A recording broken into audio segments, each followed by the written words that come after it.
berkaitan dengan berbisnis dengan Allah Subhanahu wa Ta'ala. Tadi saya diajak beliau selepas dari rumah sakit Pasar Minggu tadi ke tempat bakso, ya, tempat bakso karena ada beliau. Nah, jadi diajak beliau memperkenalkan bahwa di situ di depannya itu ada pengajian Ustazah Halimah Alidrus. Pengajian itu sampai sekarang sebulan sekali. Pengajiannya sampai keluar-luar. Bahkan beberapa orang-orang yang rumahnya besar itu mereka merelakan untuk tempat parkirnya, untuk tempat jamaahnya. Sampai kemudian bakso itu menjadi sangat terkenal, gitu. Ya, menjadi sangat terkenal dan baksonya enak, masya Allah. Ya, baksonya enak, masya Allah. Namanya bakso Mas Gepeng. Berkaitan dengan tadi bicara kita tentang usaha. Ya. Nah, kebetulan Sohibul Bait kita adalah seorang business owner, entrepreneur. Di mana kalau kita melihat di dalam ayat-ayat Al-Quranul Karim, Allah banyak menggunakan kata yang kita pahami selaku manusia yang berpikir secara realistis. Kenapa? Kita makhluk ekonomi, tidak bisa dinistakan. Kita manusia yang bersosial. Kalau kata Socrates apa itu, human is zone political. Manusia itu adalah makhluk yang nggak bisa hidup sendiri. Kalau kita sendirian saja, rumah semewah apapun, tapi kita sendirian rugi. Makanya yang disebut sebagai baiti jannati atau home sweet home itu adalah ketika ramai di dalam rumah tersebut. Nah, kemudian di antara ayat-ayat yang Allah gunakan adalah tadi yang Al-Fakir sebutkan di awal. Sesungguhnya Allah Subhanahu wa Ta'ala, Quran surat At-Taubah, telah membeli, kan dari kata ishtara yashtari. Sesungguhnya Allah telah membeli daripada orang-orang yang beriman itu harta dan jiwa mereka. Nah, berarti kita paham Allah menggunakan kata membeli. Bi anna lahumul jannah dengan iwab. Nah, dalam jual beli itu yang kita pelajari dalam fikih muamalah otomatis ada iwab, kompensasi atau pertukaran. Misalkan ini Bang Albert, saya penjual, saya jual, ya Bu ya, ini contoh fikih muamalah. Bang Haji Albert, ini saya jual handphone saya lagi butuh mau ganti iPhone Pro Max misalnya. Ini kan ada iwannya Bu. Nah, saya memberikan handphone ini, beliau memberikan uang kepada saya. Ada pertukaran di situ, tabadul. Ini yang kita pahami dalam fikih muamalah. Allah pun menggunakan kalimat tersebut, ishtara, sesungguhnya Allah telah membeli. Dalam ayat yang lain, ini lanjutan dari ayat ini, fastabshiru bi bai'ikum alladzi bay'atum bih. Maka berikanlah kabar gembira. Fastabshiru itu artinya bergembiralah engkau. Kegembiraan itu berikanlah, sampaikan kepada yang lain dengan perniagaan jual beli yang telah engkau lakukan. Direntetan ayat tengahnya, wa'dan alaihi haqqa. Ini adalah janji yang nyata dan sebenar-benarnya dari Allah yang disebutkan dalam At-Taurat wal Injil wal Quran. Jadi tidak ada debat tuh. Nah, lantas bagaimana kita bisa memahami perniagaan kita dengan Allah Subhanahu wa Ta'ala? Dalam ayat yang lain misalkan Allah memberikan sebuah pemahaman kepada kita. Ya ayyuhalladzina amanu hal adullukum ala tijaratin tunjikum min adzabin alim. Hei orang-orang yang beriman, mau gak aku tunjukkan kepada perniagaan, bisnis. Kalau Bapak Ibu sekalian, jamaah sekalian nyari dalam Al-Quran, ya artinya bisnis. Ya, do you want, ya, if I command you, order you, convey you, ya, to make a business, to do business. Maukah kau aku tunjukkan sebuah perniagaan atau bisnis apa yang akan menyelamatkan kalian di dunia dan di akhirat, di azab yang pedih. Tu'minuna billahi wa rasulih.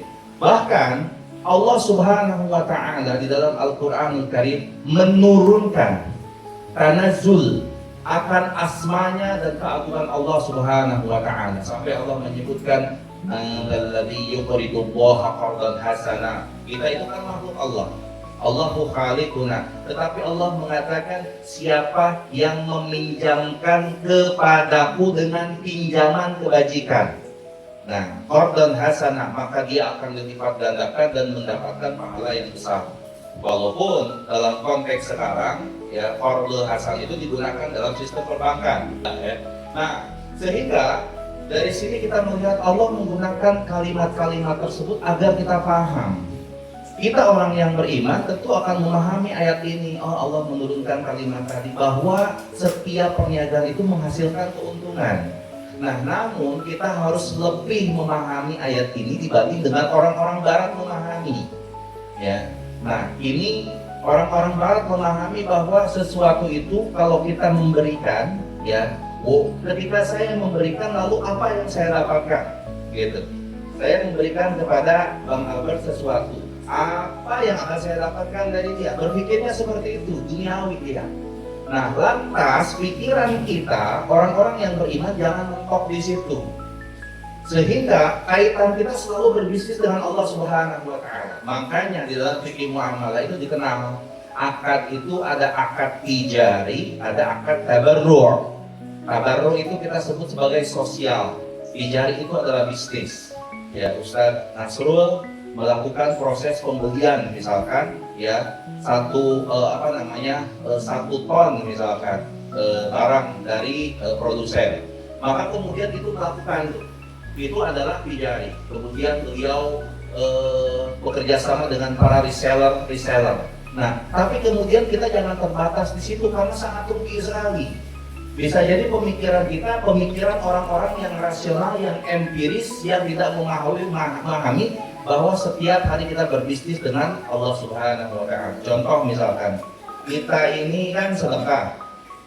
Ya, Sohibul Bair memberikan air minum kepada al-fakir. Ini air hangat. Kemudian ada jahe. Beliau memberikan, bahkan beliau menyiapkan nanti sampai kita di penghujungnya itu sudah terlihat di belakang ya. Ada yang sudah disiapkan. Emang ini tuh ada yang datang juga gitu kan. Nah, emang ini nggak ngeluarin uang. Ini mengeluarkan uang. Lantas kemudian kita bertanya, lantas antum dapat apa? Perhitungan orang-orang empiris, ya orang-orang hanya melihat dari sisi material, ya dia dapat kebaikan aja udah gitu. Padahal tidak sejatinya beliau telah berbisnis dengan Allah Subhanahu wa taala. Apa? Dengan jiwanya dan hartanya. Jiwanya apa? Ya, karena beliau kalau ngasih harta doang bisa. Gua suruh orang-orang yang bisa ngejalanin majlis, gua tinggal nyumbang duitnya doang, gitu, udah jalanin. Nanti gua tinggal kontrol doang, gitu kan. Tapi tidak seperti itu. Mengeluarkan jiwanya juga, pakai tenaga, ya istilahnya sampai mungkin menyiapkan karpetnya, sampai kemudian tadi mengeluarkan nadanya. Emang itu nggak pakai tenaga. Nah, sehingga dalam rangka jahidu fi sabilillah bi amwalikum wa anfusikum harus dua nih. Nggak bisa kalau misalkan kita juga sama Bapak Ibu sekalian. Misalkan kita punya duit, kemudian lagi ada kerja bakti di masjid gitu. Kan antara dua, yang paling bagus dua-duanya. Saya nggak bisa hadir nih, ada acara tapi nyumbang 200.000, 300.000 buat beli kopi. Itu senang loh. Ada juga yang saya bisanya tenaga, bantu dia ngacul, beres-beres gitu kan. Ada yang kagak, ya ini yang tidak disukai, ya udah nggak nyumbang tenaga, nggak nyumbang duit, harta, gitu kan, ngomongin, wah jadinya begini, masih ini tidak disukai. Semua orang akan tidak menyukainya. Nah, berbisnis kita bukan hanya sebatas tabadulul manfaah fid dunya, tetapi berbisnis dengan Allah Subhanahu wa taala. Nah, ini yang harus kita pahami. Sehingga kalau misalkan kita memahami konsep dan niat ini, berarti semua kita ini sedang berbisnis dengan Allah Subhanahu wa taala. Enggak terbatas. Karena sebagian orang-orang Islam, mereka hanya memahami yang enggak jauh. Ya, kalau ibadah itu yang berkaitan dengan ibadah Allah, ya. Ketika dilingkupi dengan yang 5, ya ibadah sholat, puasa, zakat. Tapi kalau sudah hal-hal yang lain, apakah seperti itu? Tidak. Sampai kemudian senyumnya kita itu adalah sedekah. Ya, kemudian wa fi buti ahadikum sedekah. Saya tidak bahas masalah ini, ya. Buti ahadikum, ya. Hal-hal seperti itu. Nah, hal ini ketika kita niatkan, ini menjadi sebuah niat bagi kita. Nah, saya sentil sedikit tadi atas apa yang kita baca, ini menjadi sebuah pembeda. Ya, karena kenapa? Ya, kita yang memiliki turuk sanad, ya, yang tadi kita baca tawaina ta'alluma wa ta'lim wa nafa wal intifa. Nah, ini dipahami oleh jamaah sekalian, bapak-bapak dan ibu-ibu. Nanti tanya Ustaz Nasrul, Saudara, itu artinya apa sih? Agar dipahami. Ketika kita membaca niat tersebut, kita paham betul apa yang akan kita lakukan, sehingga setiap pengajian kita ini memberikan dampak yang lain. Misalkan contoh, wa da'a ilal huda wal hatta ala tamassuki bi kitabillah, dan menunjukkan kepada orang lain. Contoh di sini ngaji kitab fikih ya. Didapatkan nih sama Pak Gus Darsono sama Ibu Haji. Ibu Haji mengajarkan, oh tadi dari Ustadz Rena mendapatkan ilmu ini tentang fikih, kemudian diajarkan kembali, maka itu telah mengamalkan apa yang diniatkan. Jadi jangan sampai ketika mengucapkan doang niat tadi kemudian tidak dipahami, tapi karena dia harus dipahami. Bahkan yang paling utama adalah memahaminya di dalam hati dibanding melafazkannya. Makanya disebutnya talafuz bin niat. Tempatnya di mana?